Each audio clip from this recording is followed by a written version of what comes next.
all-inclusive premier event venue. Conveniently located in West Knoxville, our 38,000 square foot space is both functional and elegant. Let our event designers and executive chef create and coordinate your upcoming occasion. Whether it's a wedding, a rehearsal, corporate seminar, professional training, or your next unforgettable celebration. Whatever your vision, we're with you and ready to custom tailor your next extraordinary event. What looks good today? Fresh cinnamon rolls hot out of the oven.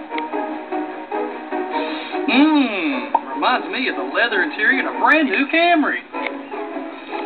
Toyota Knoxville beats any price on a new 2014 Toyota Camry, or we'll pay you up to $1,000. And every new Toyota comes with our lifetime warranty. Wow, this is a sweet ride. Whoa, whoa, whoa. No eating in the test drive, please. We know what drives you at Toyota Knoxville. VLT Local 8 Sports is brought to you by Dale's Seasoning. Do you bake it on your chicken? Do you marinate your steak? Brush it on your burgers when you grill and make some great veggies and steaks. They cook up so well. How do you do your deal? 30 Days, 30 Vols is brought to you by Xfinity, your home for the most live sports.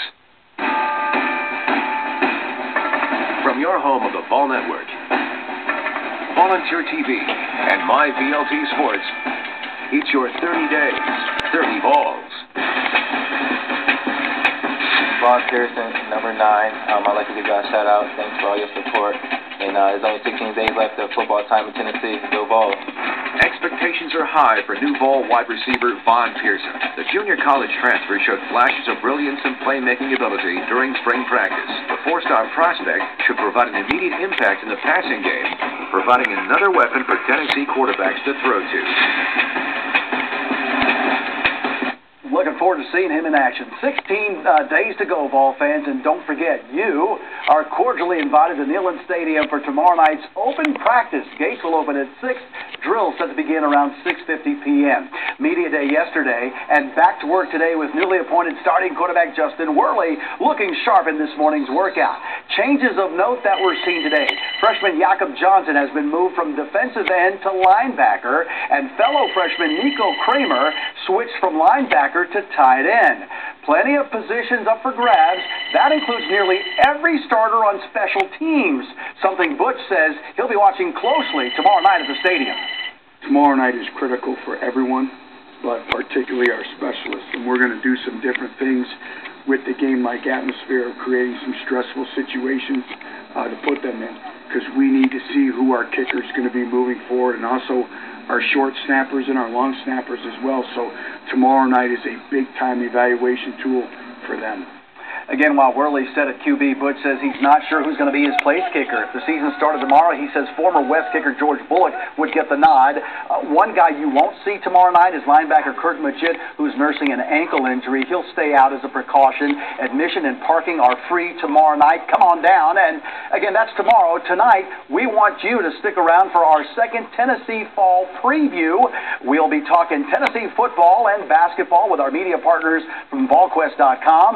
I sat down with UT Athletics Director Dave Hart as well. Interesting interview. And I'll go one-on-one with the new Vols head basketball coach, Donnie Tyndall. We'll also hear from Justin Worley and the Vol quarterbacks. It's all coming your way tonight at 8, right here on Channel 8, WVLT Volunteer TV.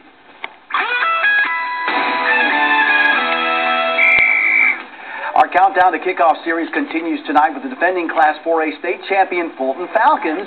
The Falcons return just 2 offensive starters, but they're still loaded with talent, as was evident in last night's 14-0 Jamboree win here over Hardin Valley.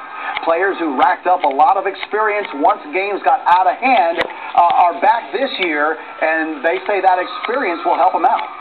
Yeah, I feel like that helps us a lot. I mean, it helps out our whole team a lot, because the way that we were playing last year, like, people got reps, like, even though the starters didn't really get as much reps, like, the whole team got reps. You know, our system won't change. Now, our identity probably will change a little bit. Obviously, we don't know that identity yet, but, you know, our scheme will always be similar. We'll just do a little bit more of this or a little bit more of that, depending on the year and what our strengths are.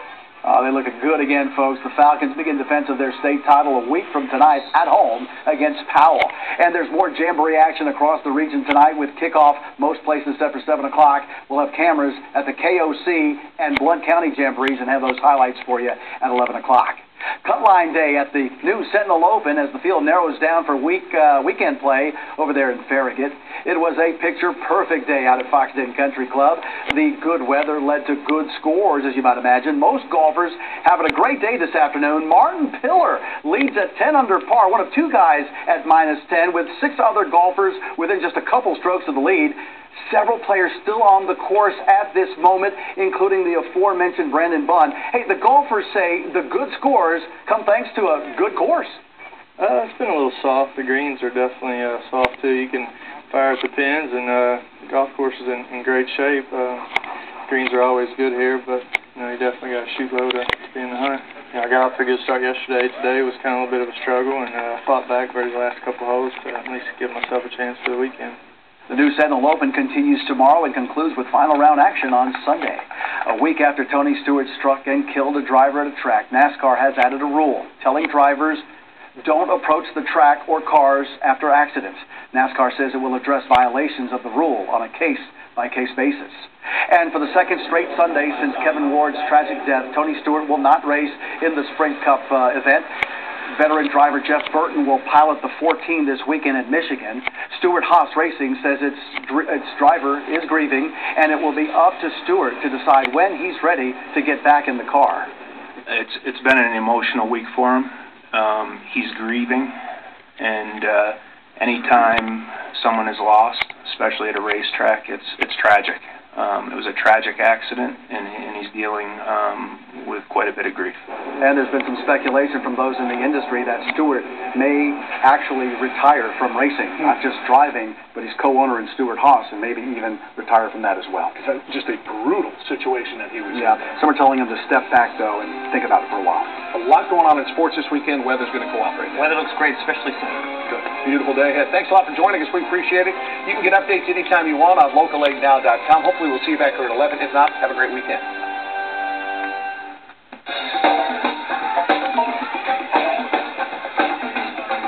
Rivalry Thursday, powered by Smith & Hammaker, is back on MyVLT, August 21st at 7 p.m. Online coverage at rivalrythursday.com, driven by